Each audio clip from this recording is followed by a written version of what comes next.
2014 Ram 1500 4x4. Front brake pads and rotors. Jack it up, support it. Remove the front tires. 22 millimeter for the lug nuts. Sometimes they swell up and you're going to have to use a 23.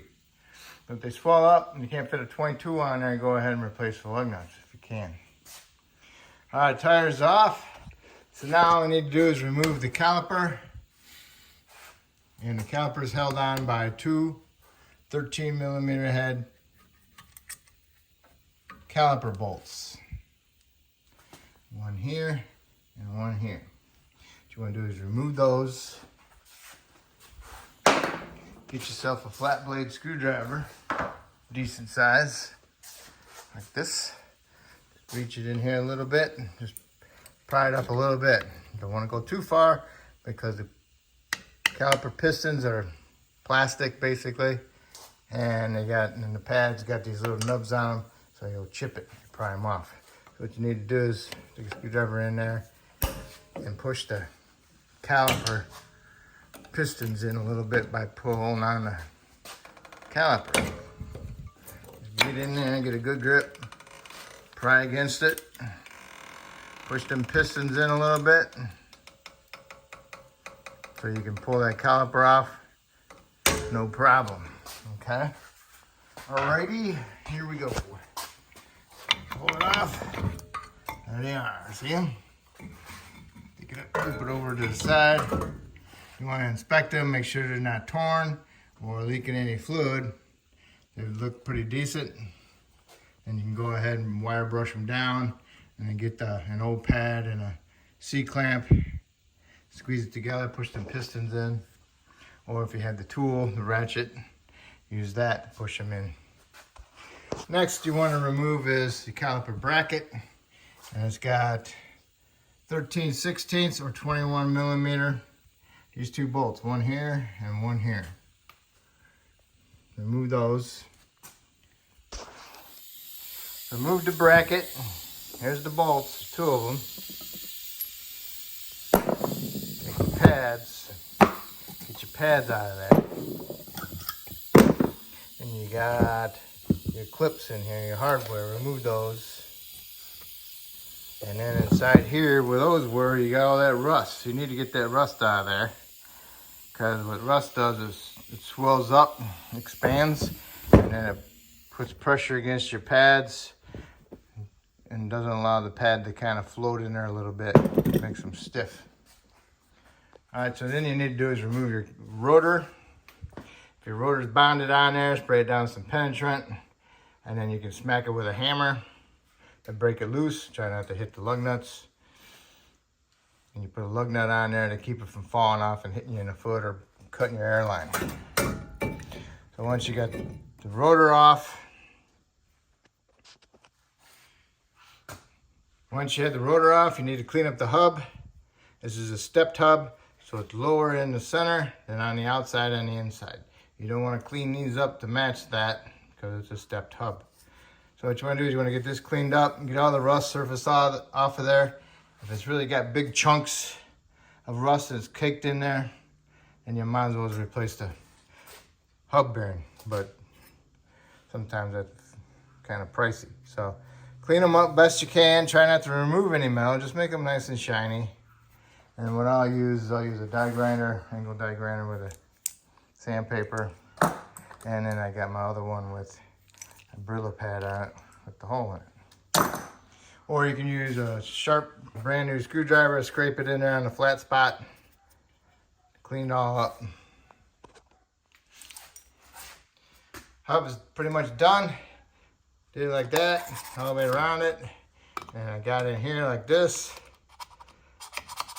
And then I went all the way around and did that.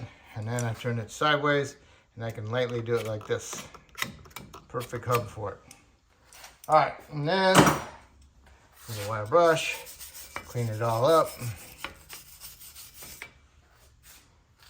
And that one's all set. So now all you do is put another light film of anti-seize on it.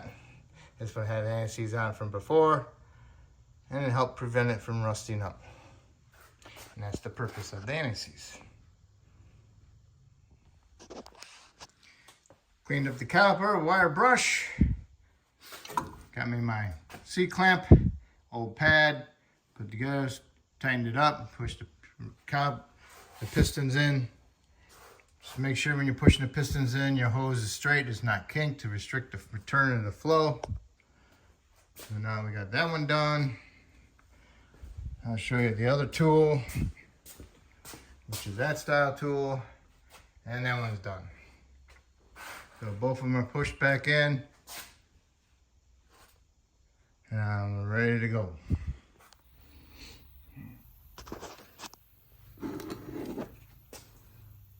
Brackets, get them all cleaned up. Get them cleaned up, paint them. Make sure your slide pins are free. If they're free, you're gonna have to replace them. Pull out your side pins, stick them in some Sil Glide, roll them around, clean them up, and go ahead and twist them as you push them back in. All right, and then let the paint dry, and then you'll be ready to go together after it dries. Rotors are on the vehicle. Got them cleaned off with some soap and water. Get the shipping oil off of it.